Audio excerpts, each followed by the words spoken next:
अर्थशास्त्र पढ़ने वाले और अर्थशास्त्र को जानने की कोशिश करने वाले सभी लोगों का इकोनॉमिक्स विद निशा इस चैनल में स्वागत है।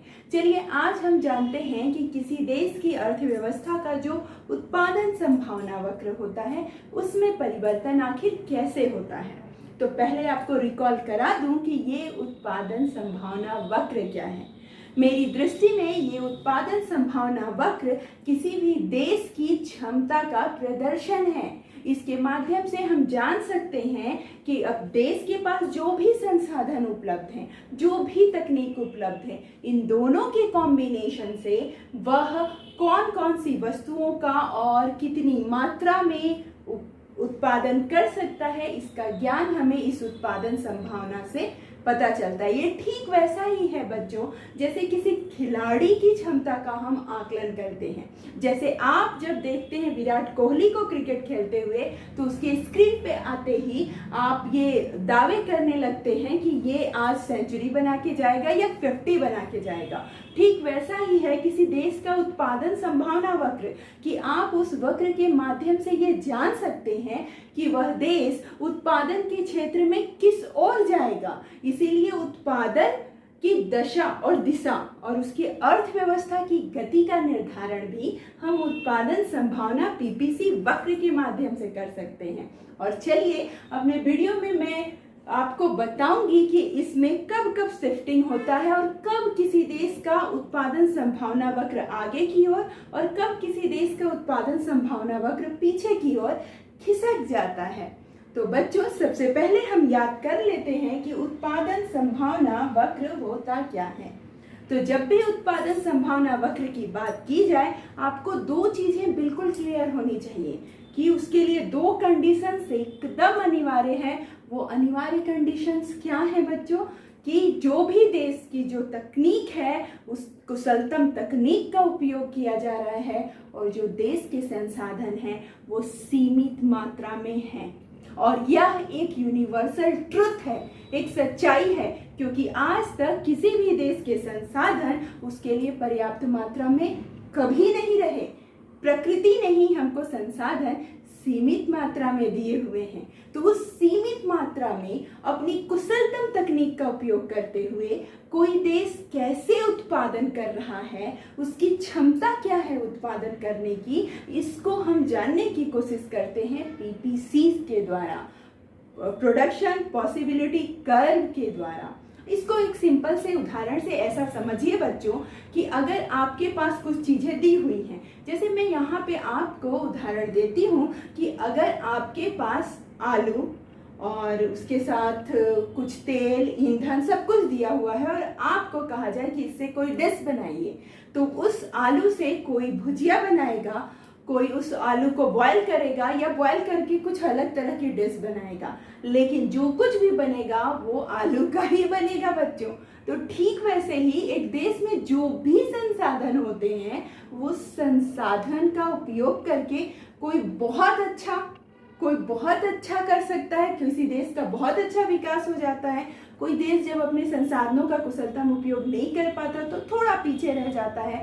ठीक ऐसी ही पॉसिबिलिटीज को बताने का काम करता है उत्पादन संभावना वक्र। और बात करते हैं कि खिसकाव यहाँ पर किस वजह से होता है। तो अगर मैं देखूं तो उत्पादन संभावना वक्र में खिसकाव को अर्थशास्त्रियों ने दो भागों में बांटा है। पहला है साधनों में परिवर्तन। अगर किसी कारणवश साधन, जो उत्पत्ति के हम 5 साधन उत्पादन के लिए मानते हैं, भूमि, श्रम, पूंजी, संगठन और साहस, अगर उनकी मात्रा में किसी तरह का कोई परिवर्तन होता है, वो साधन कम या ज्यादा होते हैं, तो भी किसी देश का पीपीसी वक्र प्रभावित होता है। और ठीक वैसे ही तकनीक में परिवर्तन के कारण भी वह वक्र प्रभावित होता है। कभी ऐसा होता है कि किसी दो वस्तुओं का उत्पादन होता है। ठीक, हम ये मान के चलते हैं कि जब हम उत्पादन संभावना को बता रहे हैं तो दो वस्तुओं के उत्पादन को लेते हैं। इसके पीछे रीजन है बच्चों अध्ययन सुविधा की दृष्टि, कि पढ़ने में आसानी हो, जानने में आसानी हो, तो हम दो वस्तुओं को लेकर चलते हैं। और उस दो वस्तुओं में जब किसी एक वस्तु के लिए अच्छी तकनीक का उपयोग हो तब पीपीसी किधर जाएगा। अगर दूसरी वस्तु के लिए अच्छी से अच्छी तकनीक का उपयोग हो तब पीपीसी वक्र किधर जाएगा। और अगर दोनों के लिए वो देश अच्छी तकनीक का उपयोग कर रहा है तब पीपीसी वक्र किस ओर जाएगा, इसे ही जानने का हम आज यहाँ प्रयास करेंगे। तो आपको एक बार रिवाइज करा दूं कि आपको याद रखना है कि उत्पादन संभावना वक्र क्या होता है। दी गई सीमित संसाधनों और देश के द्वारा कुशलतम तकनीक का उपयोग करने पर दो वस्तु या सेवा के उत्पादन के सभी संयोगों को, सभी विकल्पों को बताने वाला वक्र होता है उत्पादन संभावना। और इसमें परिवर्तन होता है दो कारणों से, या तो साधनों में परिवर्तन हो जाए या तकनीक में परिवर्तन हो जाए। और साधन में परिवर्तन होता है दो तरह का, या तो साधनों में वृद्धि हो जाए या तो साधनों में कमी हो जाए। और तकनीक में परिवर्तन होता है तीन तरह का, या तो एक वस्तु के लिए अच्छी तकनीक अपनाई जाए, या जो दूसरी वस्तु है उसके लिए अच्छी तकनीक अपनाई जाए, या दोनों वस्तुओं के लिए जब अच्छी तकनीक अपनाई जाती है तब पीपीसी वक्र में चेंजेस होते हैं। अब इसे ही हम चित्रों के माध्यम से जानने की कोशिश करेंगे कि कब कब पीपीसी वक्र कैसे चेंज होगा और किस ओर शिफ्ट होगा, इसको हम समझने की कोशिश यहाँ पर करेंगे। तो सबसे पहले मैं लेती हूँ बच्चों साधनों में वृद्धि को। कभी कभी कई ऐसे कारण रहते हैं जिसकी वजह से जो साधन है उनकी मात्रा में वृद्धि हो जाता है, जैसे भूमि, श्रम, पूंजी, संगठन और साहस है। और इसमें परिवर्तनशील साधन जिसे कहा जाता है, डायनेमिक जो साधन होते हैं वो कौन से हैं जो बार बार परिवर्तित हो सकते हैं, तो बच्चों वो है श्रम और पूंजी। तो उसका उदाहरण लेते हैं। किसी कारणवश ऐसा हुआ कि बहुत सारे मजदूर वापस आए, या किसी कारणवश बहुत सारे श्रमिक वापस आ गए, तो जिस जगह या जिस देश की हम बात कर रहे हैं वहां पे श्रम संसाधन हो जाएगा अधिक। अब जबकि श्रम संसाधन अधिक हो गया तो वहां पर उत्पादन के लिए किसका अधिक उपयोग किया जाएगा, जो संसाधन अधिक मात्रा में है, तो वहां पर श्रम संसाधन का अधिक उपयोग किया जाएगा। तो पहले जितने श्रमिक वहां थे अब उनसे संख्या क्या हो गई, ज्यादा। तो जब एक संसाधन या एक साधन की मात्रा बढ़ गई तो हमारी कैपेसिटी भी बढ़ी ना। जैसे यहाँ पे आप उदाहरण लीजिए कि पहले आपके जो भी फैक्ट्री थी उसमें 100 ही श्रमिक काम करते थे और वो उत्पादन 1000 के बराबर करते थे, 1000 वस्तु बनाते थे। ठीक, अब ऐसा कुछ हुआ जिसकी वजह से श्रमिकों की संख्या बढ़ गई और श्रमिक बहुत ही सस्ते आपको मिलने लगे। तो अमूमन आप महंगी मशीनों की जगह पर श्रमिकों को काम पर लगाएंगे और श्रमिकों को आपने बढ़ा कर दिया 200। तो यहाँ पे अगर आपके साधन में वृद्धि हुई तो बच्चों यहाँ पर उत्पादन में भी, प्रोडक्शन में भी तो वृद्धि होगी ना। तो प्रोडक्शन में भी वृद्धि बढ़कर कितनी हो गई, 2000। तो जब इस तरह की गणना हो रही है कि साधनों की वृद्धि होगी तो प्रोडक्शन बढ़ेगा, तो आप बताइए कि फिर पीपीसी किस ओर जाएगा, आगे की ओर या पीछे की ओर? डेफिनेटली आगे की ओर ही जाएगा। और इसी वजह से बच्चों इस उदाहरण के साथ याद रखना कि इस कंडीशन में जब साधनों में वृद्धि होती है तो उत्पादन संभावना वक्र आगे की ओर खिसक जाता है, जिसे हम उसमें वृद्धि के रूप में जानते हैं, या जिसे हम कहते हैं कि वह दाहिनी ओर खिसक गया, उसमें वृद्धि हो गई। तो चलिए अब उसे एक चित्र के माध्यम से भी आपको बता दूं कि किस तरह के चेंजेस होंगे। तो यहाँ एक चित्र में जो पीपीसी वक्र है, हम सब जानते हैं पीपीसी वक्र कैसा होता है, कॉनकेव।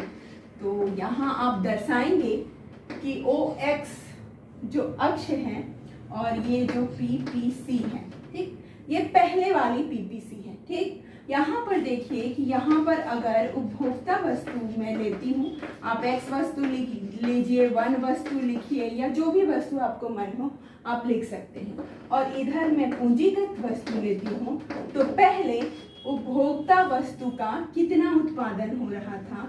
तो यहाँ से यहाँ तक आप देखेंगे कि उपभोक्ता वस्तु का अगर यहाँ तक आप क्यू नाम देते हैं तो क्यू के बराबर उत्पादन हो रहा था और पूंजीगत वस्तु का ओ पी के बराबर उत्पादन हो रहा था। अब चूंकि साधन क्या हो गए, बढ़ गए। अब साधन जब बढ़ गए तो इसी वक्र पे या उसकी उत्पादन क्षमता सिर्फ इस वक्र से ही नहीं पता चलेगी, बल्कि उनकी उत्पादन क्षमता बढ़ गई और उत्पादन क्षमता के बढ़ते ही बच्चों हमें मिल जाएगा एक नया पीपीसी। और नए पीपीसी को भी आपको यहाँ पर दर्शाना होगा और वो कंडीशन वो भी कैसा रहेगा, कॉनकेव। तो यहाँ पे आप बताएंगे कि ये नया पीपीसी कर्व मिल जाता है किस कंडीशन में, जबकि इसको मैं नाम दे देती हूँ PP1 का और इसको नाम दे देते हैं PP का। तो यहाँ पर वृद्धि हो गई बच्चों, PP कर्व से बढ़कर एक नया कर्व मिला जो क्या था, P1। तो साधनों में वृद्धि होने पर हमेशा उत्पादन संभावना वक्र आगे की ओर खिसक जाता है और एक नया उत्पादन संभावना वक्र मिलता है। और आप इसको यहाँ पर डिनोट भी करेंगे कि दो होता है क्या, कि ये आगे की ओर खिसक जाता है, ठीक, आगे की ओर बढ़ जाता है और उसी के साथ हमें मिलता है एक नया पीपीसी। आप कहेंगे कि मैम ये क्यों लिखें कि नया पीपीसी। आप जैसे जैसे इसके खिसकाव को पढ़ेंगे तो आप देखेंगे कि नया पीपीसी बहुत कम कंडीशंस में ही मिलता है, कभी कभी सिर्फ खिसकता है, पीपीसी नया नहीं होता, लेकिन कभी कभी पूरा का पूरा खिसक जाता है। और आपको याद रखना है कि साधनों में वृद्धि पर यह पूरा का पूरा खिसक जाता है। अब इसी के साथ बच्चों हम देखेंगे कि अगर साधनों में किसी कारण से कमी हो गई है तो कमी होने पर पीपीसी वक्र में किस तरह का चेंजेस हमें देखने को मिलेगा साधनों में यदि कमी हो जाए। और कई कारण होते हैं बच्चों, किसी भी देश में अचानक से साधनों में कमी के कई कारण होते हैं। यहाँ मैं आपको उदाहरण दूंगी जापान का। जब जापान पर अमेरिका ने परमाणु बम से हमला किया था तो उस वक्त उसके 2 शहर बुरी तरह बर्बाद हो गए थे और कई हजार श्रमिक मारे गए थे। आप लोगों को हिरोशिमा नागासाकी की घटना मालूम होगी। तो आप बताइए क्या वहाँ के श्रम संसाधन पे फर्क नहीं पड़ा ना। तो उतने श्रमिकों के मारे जाने और आगे कई वर्षों तक लोगों के स्वस्थ ना रहने के कारण उसका श्रम संसाधन हो गया था कम। तो क्या उसने उस समय जापान की अर्थव्यवस्था या देश को प्रभावित नहीं किया होगा? क्या उसका उत्पादन संभावना वक्र में कोई चेंजेस नहीं आए होंगे ना बच्चों। अगर श्रम संसाधन जो है वो कम हो गए या श्रम की जगह किसी देश में पूंजी भी आप ले सकते हैं कि वो भी अगर कम हो गई तो कम होने पर पीपीसी वक्र में फिर खिसकाव होता है और वह पीछे की ओर आ जाता है और फिर से एक नया पीपीसी हमें मिलता है जो पहले से कम क्षमता का प्रदर्शन करता है। तो आप इसको फिर से एक उदाहरण के साथ लिखेंगे कि जैसे अगर 100 मजदूर हैं और वो 1000 वस्तुओं का उत्पादन कर रहे हैं और किसी कारणवश अगर श्रमिकों की संख्या घटकर 50 हो गई, मतलब साधन क्या हो गए, कम। अगर साधन हो जाए कम तो उसके साथ उत्पादन भी क्या हो जाता है, कम। तो अगर संसाधनों में किसी तरह की कमी हो जाती है तो किसी देश का उत्पादन संभावना वक्र फिर से प्रभावित होगा और वह पीछे की ओर आ जाएगा। और इसको बताने के लिए बच्चों हम यहाँ पर पुनः एक चित्र बनाएंगे जिसमें हम बताएंगे कि एक अगर ये पीपीसी है, यहाँ पे फिर से उपभोक्ता वस्तु, मैं उपभोक्ता और पूंजीगत वस्तुओं को इसलिए लेती हूँ कि मुझे लगता है कि इससे मैं अर्थव्यवस्था को ज़्यादा अच्छी तरह आपको समझा पाऊंगी। तो ये पूंजीगत वस्तु, मशीनों का, मशीनरी इत्यादि का उत्पादन और उपभोक्ता वस्तु का उत्पादन। तो ये रहा पीपीसी वक्र हमारा प्रारंभिक स्थिति में, ठीक। अब किसी कारणवश जैसे अचानक से भूकंप आ जाए, कहीं हमारे देश ने लातूर में भूकंप को झेला है और भी कोई प्राकृतिक आपदा आ जाए जिसकी वजह से या तो हमारा भूमि संसाधन या हमारा श्रम संसाधन बुरी तरह से प्रभावित हो जाए, उनकी कमी हो जाए, तो हमारे पीपीसी वक्र पर इसका प्रभाव पड़ेगा और अब जो हमारी क्षमता थी, जो हमारी संभावना थी, वो थोड़ी कम हो जाएगी और फिर से हमको मिलेगा एक नया पीपीसी। तो उसे भी आप इस तरीके से दर्शाएंगे कि एक नया पीपीसी मिलेगा जो किसको दर्शाएगा बच्चों, ये कमी को बताएगा कि संसाधनों की कमी के कारण हमारी उत्पादन संभावनाएं भी कम हो जाती हैं और वो जब कम होती हैं तो एक नया पीपीसी हमें मिलता है जिसे हम P1 का नाम देंगे और जो पहले वाले से पीछे की ओर खसकता है। ठीक, तो आपको यहाँ पे बताना है कि वह बाईं ओर खसक जाता है। तो फिर से आपने दो क्या देखा कि जब साधनों में कमी होती है तो आपको क्या मिलता है, नया पीपीसी। और इस नए पीपीसी की खास बात क्या होती है, ये पहले वाले से कम संभावनाओं को प्रदर्शित करता है, कम संभावना को बताता है। तो आप याद रखेंगे कि साधनों में कमी के कारण भी नया पीपीसी मिलेगा, लेकिन पहले वाले से वो पीछे की ओर मिलेगा और उसका मतलब ही है कि अब उत्पादन संभावना में कमी हो गई है। और आप अच्छी तरह समझ रहे हैं कि देश में कई ऐसी परिस्थितियां होती हैं जिसकी वजह से अचानक संसाधनों में कमी हो जाती है। तो यहाँ पर हमने देखा कि संसाधनों में वृद्धि, संसाधनों में कमी का क्या असर पड़ रहा है पीपीसी पे। अब आइए बात करते हैं हम तकनीक की। तकनीक शब्द से आप क्या समझते हैं बच्चों? तकनीक का सिंपल अर्थ जो होता है, सामान्य अर्थ जो होता है, वो किसी कार्य को करने का तरीका है, वो तकनीक है। जब हम अर्थव्यवस्था में तकनीक की बात करते हैं तो हम कहते हैं श्रम गहन तकनीक, पूंजी गहन तकनीक। ठीक, तो कैपिटल ओरिएंटेड और लेबर ओरिएंटेड, नाम से ही स्पष्ट हो जाता है कि लेबर ओरिएंटेड है तो मतलब श्रमिकों को, मानवीय श्रम को, चाहे वो मेंटल लेवल का हो चाहे वो फिजिकल लेवल का हो, उसको इम्पोर्टेंस दिया जाएगा। और अगर हम बात करते हैं कैपिटल ओरिएंटेड तो समझ जाते हैं कि मशीनरी को और जितने भी ये इलेक्ट्रॉनिक डिवाइसेस हैं उनको अधिक महत्व दिया जाएगा। तो होता है ये है कि अब देश अपनी आवश्यकता के अनुरूप इस टेक्निक को यूज करते रहते हैं। जो संसाधन उनके पास ज़्यादा होते हैं, जैसे अगर जनसंख्या ज़्यादा है तो वो श्रम गहन तकनीक का उपयोग करेंगे क्योंकि उनका एक मकसद है आय और रोजगार देना। और अगर कैपिटल ज़्यादा है जनसंख्या के मुकाबले, पूंजी ज़्यादा है, पैसे ज़्यादा हैं, टेक्निक में बहुत आगे निकल गए हैं, तो वो कैपिटल ओरिएंटेड टेक्निक का उपयोग करेंगे, पूंजी गहन तकनीक का उपयोग करेंगे। लेकिन ये दोनों ही तकनीकों को अगर सिर्फ एक वस्तु के उत्पादन की ओर लगा दिया जाए, सिर्फ एक वस्तु के उत्पादन की ओर ज़्यादा ध्यान दे दिया जाए, तब पीपीसी किस तरह का चेंज होता है, चलिए हम इसे जानने की कोशिश करेंगे।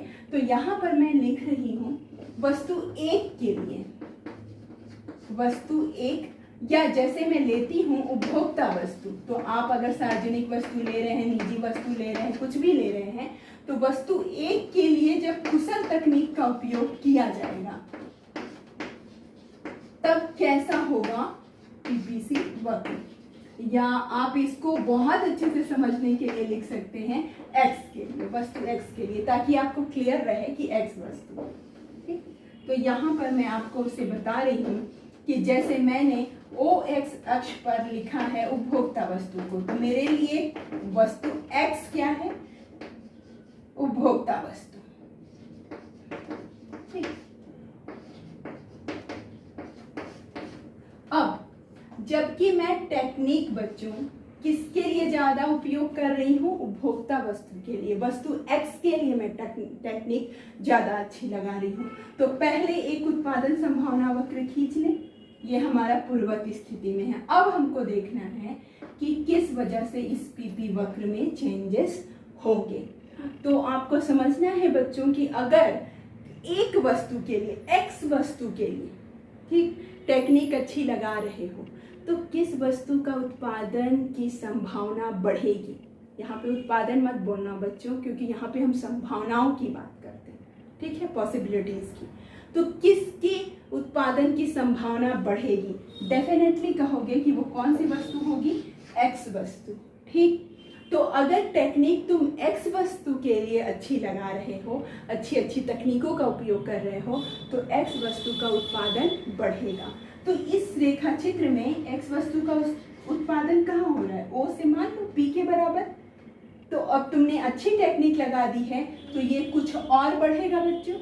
ठीक, तो तुम्हारा पूरा ध्यान अगर एक्स वस्तु में है तो ये जो तुम्हारा वाई वस्तु है, जो कि पूंजीगत वस्तु है, वो कैसा रहेगा? कांस्टेंट, एकदम स्थिर। मतलब ये यहाँ पर रहेगा स्थिर। और तुमने टेक्निक एक्स वस्तु के लिए लगाई है तो उसके उत्पादन में होगी वृद्धि। और जब वृद्धि होती है तो कर्व किस ओर जाता है बच्चों? आगे की ओर ना।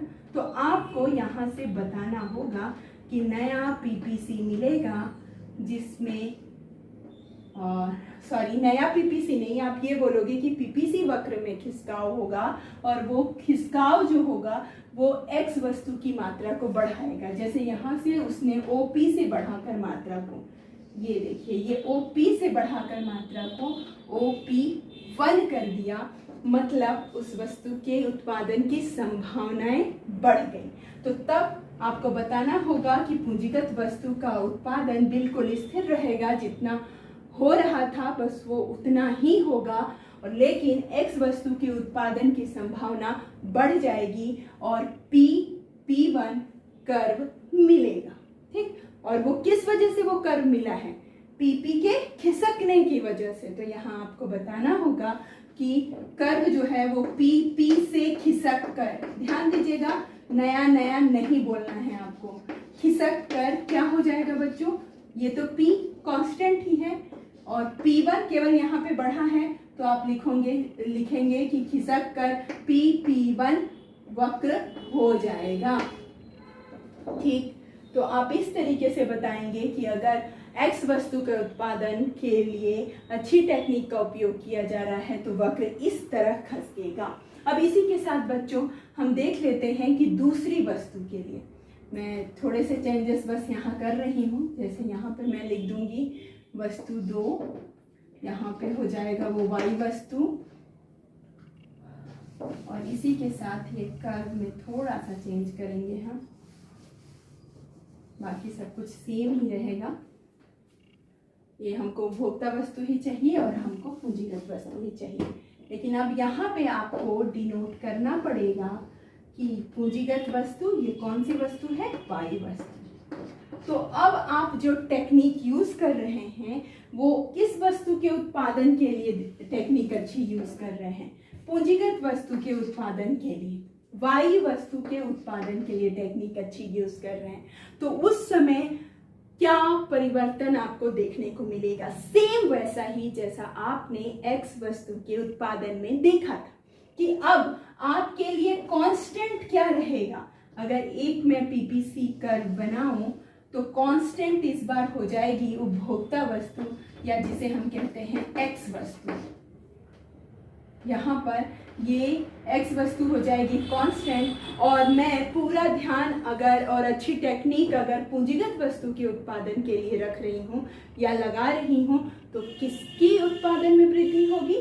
वाई वस्तु के उत्पादन में वृद्धि होगी, उसकी उत्पादन संभावना में वृद्धि होगी। तो हमें फिर से एक खिसका हुआ पीपी मिलेगा जिसमें ये रहेगा कांस्टेंट, और ये फिर हमें एक मिल जाएगा नया पीपी, जो क्या होगा बच्चों? P1, और ये यहाँ से बढ़ गया, P से कहाँ तक बढ़ गया? P1। तो यहाँ पर भी तुम्हें लिखना पड़ेगा कि ये किस चीज को दिखा रहा है? वृद्धि को। कौन सी वस्तु के? वाई वस्तु के वृद्धि को बता रहा है कि अगर टेक्निक वाई वस्तु के लिए अच्छी यूज की जाएगी तो PP जो हमारा PPC है या उत्पादन संभावना वक्र है वो थोड़ा खिसक जाएगा और हमें एक नया मिलेगा PP से ये हो जाएगा PP1, लेकिन X वस्तु रहेगी स्थिर, उसका उत्पादन संभावना रहेगा स्थिर। इस तरीके से बच्चों सिर्फ दो चीजों से आप इस पूरे को डील कर सकते हो कि अगर अच्छी टेक्निक आप y के लिए लगा रहे हो तो y का ही सिर्फ उत्पादन संभावना बढ़ेगी, और अगर x के लिए लगा रहे हो तो सिर्फ x की ही उत्पादन संभावना बढ़ेगी, और जो दूसरी वस्तु होगी वो कांस्टेंट होगी। तो ये बस दो ही कीवर्ड हैं जिससे आप लिख सकते हो कि खिसक कर PP से PP1 हो जाएगा। अगर y वस्तु है तो x स्थिर हो जाएगा, और अगर x वस्तु है तो y स्थिर हो जाएगा। तो इस तरीके से आप बता सकते हो। अब अगला प्रश्न आता है कि कोई भी देश चाहता है कि वो ज़्यादा से ज़्यादा और अच्छे से अच्छा उत्पादन कर सके, अपनी क्षमता का अच्छे से अच्छा प्रदर्शन कर सके। तो ऐसे में एक अगला प्रश्न आता है कि अगर दोनों तकनीकों का उपयोग किया जाए, x के भी लिए भी अच्छी तकनीक का उपयोग किया जाए, y के लिए भी अच्छी तकनीक लगाई जाए, तो क्या होगा। तो इन जनरल बच्चों आप अभी तक समझ गए कि x के लिए लगाएंगे तो x बढ़ेगा, y के लिए लगाएंगे तो y बढ़ेगा, दोनों के लिए लगा रहे हैं तो दोनों बढ़ेगा, और जब दोनों बढ़ेगा तो हमें मिलेगा एक नया PPC। तो यही चीज़ मैं आपको सिखाना चाह रही थी कि जब टेक्निक की बात सिर्फ एक के लिए हो तो आप लिखोगे खिसक जाता है, ठीक, शिफ्ट हो जाता है, ठीक। और लेकिन जब बात होगी दोनों के लिए टेक्निक तो आप लिखोगे बिल्कुल न्यू कर्व हमें मिलता है। तो इसी बात को डिनोट करते हुए चलिए एक बार हम देख लेते हैं कि अगर दोनों के लिए अच्छी तकनीक हो तो कैसा होता है। यहाँ पे आप उदाहरण दे दीजिएगा या हेडिंग डाल लीजिएगा कि जब x और y दोनों, उपभोक्ता और पूंजीगत दोनों के लिए अच्छी तकनीक का उपयोग होगा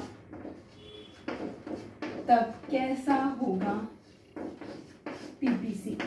और आप सीधे इसको एक कीवर्ड से याद रखेंगे, क्या मिलेगा भाई, नया PPC मिलेगा। इसका आंसर क्या है, दोनों के लिए अच्छी तकनीक होगी तो हमें नया PPC मिलेगा, क्योंकि x की भी मात्रा में वृद्धि होगी और y की भी मात्रा में वृद्धि होगी।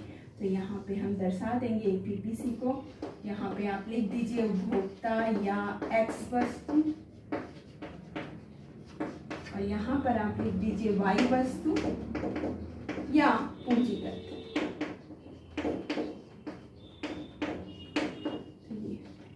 और ये आपका हो गया पुराना PP, ठीक।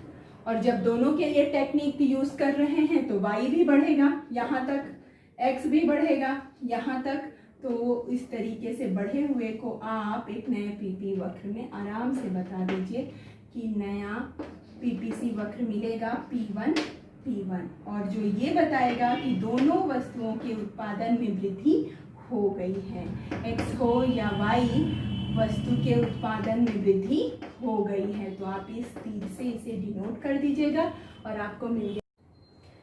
तो इस तरह आपने देखा बच्चों कि किस तरह PPC वक्र एक नया हमें मिल जाता है अगर x और y दोनों ही वस्तुओं के लिए अच्छी टेक्निक का उपयोग किया जाता है। इसी के साथ बच्चों मैं आपको ये समझने के बाद एक शॉर्ट नोट्स दे रही हूँ, यहाँ पर विभिन्न बोर्डों में पूछे गए प्रश्न दे रही हूँ और विभिन्न प्रतियोगी परीक्षाओं में भी आए हुए प्रश्न आपको दे रही हूँ। आप उसे देखिए, समझिए, और अगर कोई भी परेशानी इसे समझने में होती है तो आप उसके लिए कमेंट बॉक्स में लिखिए, मैं आपके कमेंट का जवाब दूंगी, और ज़रूरत पड़ा तो उस प्रॉब्लम्स को सॉल्व करने के लिए हम बनाएंगे एक नया वीडियो। तो चलिए इसी के साथ आपसे लेती हूँ विदा, और एक ही बात दोहराती हूँ, पढ़ते हैं, कुछ अच्छा करते हैं, और आपकी सफलता ही मेरा उद्देश्य है। चैनल को लाइक और सब्सक्राइब करना नहीं भूलिए।